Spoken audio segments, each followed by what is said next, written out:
식사하셨습니까? 오늘은 장작패기 2탄 심화학습 과정 도끼 선택부터 도끼 휘두르는 방법까지 알아보도록 하겠습니다.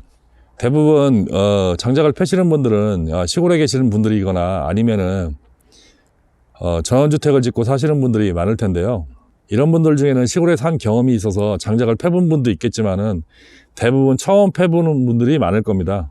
경험이 있으신 분들은 경험을 바탕으로 장작을 패고, 경험 없으신 분들은 또 없는 대로 유튜브나 아니면 뭐 블로그 같은 데서 정보를 취득해서 하시는 분들이 많은데요. 그 중에는 상당한 노하우를 가진 분도 있겠지만 대부분은 그렇지 않을 거라고 생각됩니다. 어설프게 도끼질하다 다치고 힘들고, 그래서 주위에서 놀림감이 되시는 분들도 있고요. 또 부인들이나 아니면 자녀들에게 싫은 소리 듣는 분도 가끔 있으실 겁니다. 이런 분들을 위해서 만든 영상이라고 생각하시면 될 것 같습니다. 2편, 제가 이 장작패기 편을 2편으로 나눠서 보내드릴 예정인데요. 1편은 아까 말씀드렸듯 도끼 선택에서부터 휘두르는 방법, 그리고 2편에서는 기구를 이용하는 방법, 그리고 쉽게 쪼개는 방법, 그리고 장작 쌓기, 이렇게 나눠서 보내드릴 예정입니다. 이 2편을 보시면은 모르긴 몰라도 부인이나 자식, 아빠 멋있다는 소리 들을 수 있을 정도는 될 겁니다. 제가 생각하기에는 장작패기는 순전 요령 같습니다. 뭐 힘도 필요하겠지만은, 힘이 없으면 전혀 뭐 될 수 있는 부분이 아니지만은 장작패기는 요령입니다.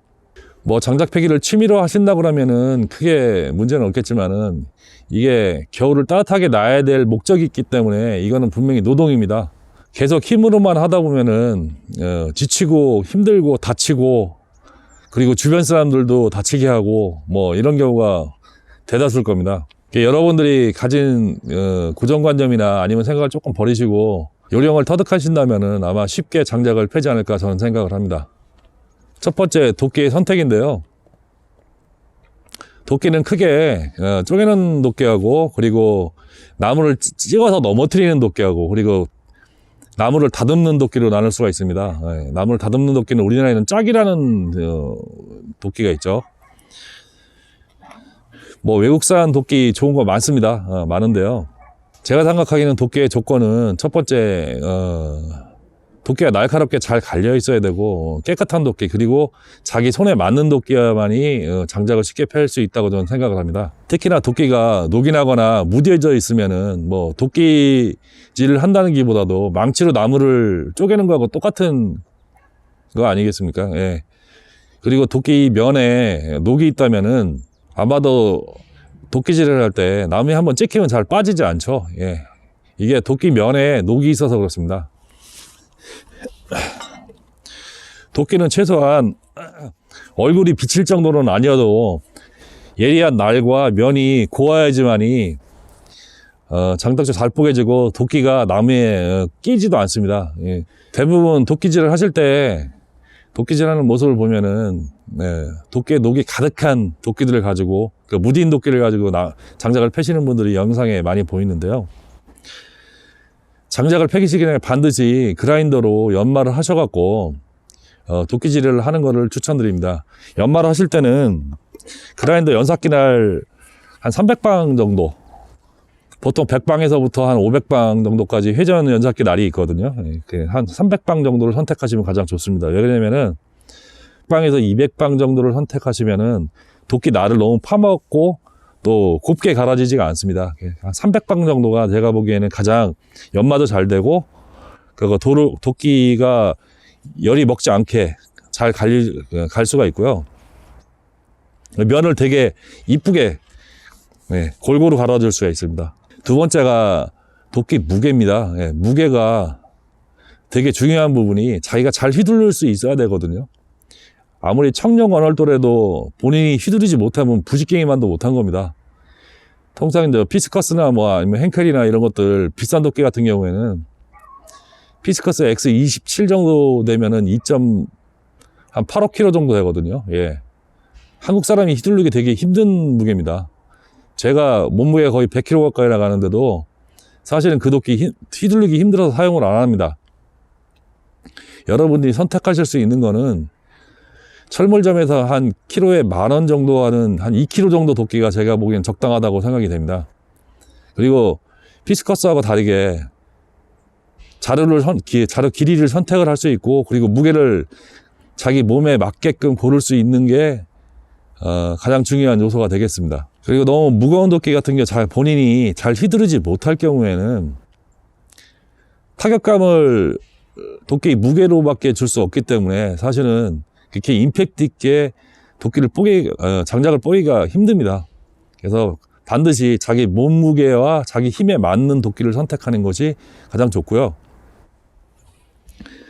또 한 가지 말씀을 드리면은 도끼 자루는 가급적 기른 것이 유리합니다. 왜 그러냐면은 도끼가 어차피 회전 운동이기 때문에 자루가 길수록 운동 에너지가 많이 나오거든요. 그러니까 자루가 짧은 것보다는 자루가 길고, 그리고 자기 손에 맞게끔 손에 익은 도끼가 가장 좋은 도끼라고 할 수 있겠습니다. 또 한 가지 더 말씀드리면은 도끼 자루의 선택입니다. 도끼 자루는 나무로 된 것은 절대 선택하지 않아야 됩니다. 왜 그러냐면은 나무로 된 도끼 같은 경우에는 장작과 부딪혀 갖고 이 목 부분이 많이 닳거나 부러집니다. 예, 뭐 한두 해 쓰다 보면은 금방 부러지고 상하고 그러거든요. 근데 도끼자루 날이 에폭시나 아니면은 폴리우레탄이나 아니면 철제로 된 날 같은 경우에는, 도끼 같은 경우에는 전혀 그런 일이 없습니다. 이 도끼 같은 경우는 제가 한 7, 8년 넘게 사용한 도끼인데요. 전혀 손상이 없죠. 예. 그리고 도끼가 두 가지가 있는데요. 하나는 2kg 도끼고 하나는 한 1.7kg 정도 되는 도끼입니다. 예, 1.75, 이거 작은 도끼 같은 경우에는 이게 할아버지가 쓰시던 거 제가 물려받은 거거든요. 이거는 아마도 예전에 대장간에서 제작된 게 아닌가 생각되는데요. 아마 이거 못해도 한 4, 50년 이상 됐을 겁니다. 근데 왼쪽 도끼가 제가 쓰기에는 훨씬 더 편합니다. 자루도 더 길고요. 그리고 더 가벼워서 쓰기가 더 편하고요. 오른쪽 도끼는 나무가 크거나 아니면 쪼개기 힘든 나무 같은 뭐 그런 것들을 이제 많이 사용하는데, 왼쪽 도끼가 저는 훨씬 편합니다, 사용하기가. 대신에 자루를 제가 개조를 해서 더 길게 만들었습니다. 예, 길게 만드니까 도끼가 가벼워도 더 잘 쪼개집니다. 참고하시기 바랍니다. 그리고 마지막 준비물입니다. 첫 번째는 안전화를 반드시 사서 신으십시오. 예, 발등 많이 찍힙니다. 뭐 장작 떨어뜨려 갖고 찍히기도 하고 튀어서 찍히기도 하고, 예, 발 보호는 상당히 중요하기 때문에 인터넷 같은데 2만원짜리 안전화, 코에 쇠철판이 박힌 안전화 사용하시면은 충분히 아마 될 것 같습니다. 안전화를 반드시 착용하시고요. 두 번째는 장갑입니다. 장갑은 뭐 좋은 장갑들 많죠. 양피로 된 장갑도 있고 뭐 돈피로 된 것도 있고 그런데요. 저 같은 경우는 용접 장갑을 씁니다.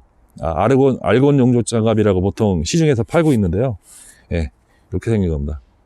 한 컬러에 한 5,000원에서 6,000원 정도 하는데요. 이거 1년에 한 컬러밖에 안 씁니다. 그리고 가죽 장갑이 좋은 게 뭐가 좋으냐면요, 미끄럽지 않고요. 땀이 나도 일단 미끄럽지 않습니다. 그리고 또 한 가지, 이게 내구성이 좋아갖고 1년 내내 껴도 빵꾸 잘 안 납니다. 그리고 손에 이게 못이 박이거나 굳은살이 많이 박이시는 분들 같은 경우에는 절대 손에 못 박힐 일 없습니다. 예, 가죽 장갑이 편안하기 때문에 손에 좀 딱 맞는 거 끼시고 작업을 하고 그런다면은 손 보호도 되고 상당히 안전하게 작업을 할 수가 있고요. 겨울에 또 춥지도 않습니다. 면장갑 끼시는 것보다, 예, 겨울에 더 훨씬 따뜻합니다. 그리고 마지막으로 옷인데요. 옷은 뭐 아무거나 입으셔도 되고 뭐 상관은 없습니다. 복장은 상관이 없고, 예, 반드시 안전화하고 장갑은 착용하시고 장작을 뽀개시기 바랍니다. 도끼질을 하는 요령을 말씀드릴 건데요. 뭐 도끼질을 하는 요령은 뭐 각자 자기 폼이 있어서 특히 말씀드리기 어렵지만은, 도끼질이 상당히 우리가 평상시에 쓰는 근육을 쓰는 게 아니기 때문에, 예, 연습이 좀 필요합니다. 그리고 장작은 장작을 정확하게 때릴 수 있는 정확도가 있어야 되기 때문에 휘두르는 자세가 제가 보기에는 좀 중요하거든요. 자기한테 편한 자세를 찾는 것이 전 중요하다고 생각을 합니다. 보통 이제 도끼를 휘두를 때 위에서 아래로 이렇게 머리를 끼고 휘두르시는 분들이 많은데요. 이게 팔꿈치가 머리를 통과하기 때문에 정확성은 있을 수 있습니다. 왜 그러냐면 도끼가 시야에서 벗어나지 않기 때문에 굉장히 정확성이 있을 수 있는데 이게 임팩트가 안 가해집니다. 그러다 보니 정확하게 때리기는 하는데 힘을 못 쓰는 상황이 되는 거죠. 예. 제가 보기에는 약간 옆에서, 머리 옆에서 사선으로 때리는 게 중요하고요. 아니, 도끼를 휘두를 때 어떻게 하면 임팩트 있게 휘두르고 어떻게 하면 정확성을 가지게끔 휘두르느냐는 제가 생각하기엔 골프에 비교하면은 아마 비슷하지 않을까 싶은 생각이 드는데요.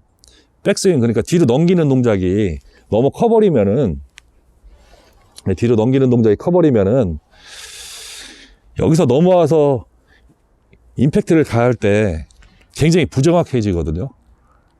그래서 도끼가 가급적이면은 이렇게 머리 위로 너무 많이 넘어가지 않게 백스윙을 하는 것도 상당히 중요하고요. 장작을 바닥에 놓고 때리느냐 아니면은 모루에 놓고 때리느냐도 중요하거든요. 제 생각에는 바닥에 놓고 때리는 것이 훨씬 더 임팩트 있게 때릴 수 있지 않을까. 왜냐면은 똑같은 백스윙을 하더라도 도끼 이동거리가 많기 때문에 그만큼 회전 운동에 의한 그 타격을 더 많이 줄 수 있지 않는가 그렇게 생각이 되고요. 사실은 모루 위에다가 놓고 때리면은 발 뒤꿈치를 들어서까지 회전을 해야 되거든요. 임팩트를 줘야 되거든요. 그러다 보면은 정확도가 떨어집니다. 그리고 모루 위에다가 놓고 때리는 것이 뭐 어떨지는 모르겠는데 그게 왜 생겼는지는 모르겠는데 제 생각하기에는 옛날 흙바닥에서 장작을 뽀갤 때 바닥이 물렁하면은 사실 도끼로 장작을 때려도 잘 안 뽀개지거든요. 그래서 모루를 놓고 쪼개기 시작한 게 아닌가 생각이 되는데요. 그게 장작을 펴는 게 상당히 불리합니다. 여러모로. 그리고 백스윙을 하시는데 대부분 보면은 도끼를 들을 때 이게 손잡이 쪽을 잡고서 그냥 들어 올리는 경우가 많은데요. 그렇게 하지 마시고 들어올 때 도끼 목을 잡고 들어 올리시고 내리칠 때만 손잡이를 잡으시고 내리치시는데 제가 생각하기엔 왼손은 방향성이고 오른쪽은 힘입니다. 힘을 주실 때 이거를 내리친다는 느낌으로 하지 마시고요. 뒤 오른손을 잡아 당긴다는 느낌으로 이렇게 가격하시고 왼손은 민다. 오른손은 잡아 당긴다. 이런 느낌으로 가격하시는 게 아마 가장 쉽게 도끼를 휘두르는 게 아닌가 저는 개인적으로 생각을 하고요. 이게 낚시할 때도 루어 낚시 같은 경우는 낚싯대에서 이렇게 루어를 던질 때 그러거든요. 왼손은 밀고 오른손은 당기라는 얘기를 많이 하거든요. 뭐 도끼도 똑같은 원리로 아마 휘두르면 되지 않을까 저는 개인적으로 생각을 하고요. 그리고 시선을 어디다 두느냐, 뭐 이거는 뭐 당연히 장작에다 보겠죠. 야구할 때도 공을 최대한 많이 보라는 이야기를 할 정도로 시선은 장작에다 두는 게 정확하겠죠. 그러면은 자세하고 때리는 요령 잠깐 시범을 보이도록 하고요. 다음 시간에는 도구를 이용한 장작 패는 방법, 그리고 모루를 이용하는 장작 패는 방법 두 가지를 비교해서 한번 보여드리도록 하고요. 그리고 장작 쌓는 방법, 이쁘게 쌓는 방법 보여드리도록 하겠습니다. 감사합니다.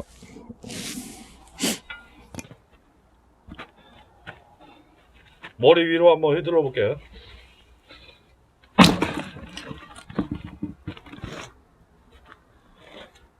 휘두르실 때는 약간 옆으로, 머리 귀에서 한 뼘 정도 옆으로 이렇게 휘두르시는 게 좋고요.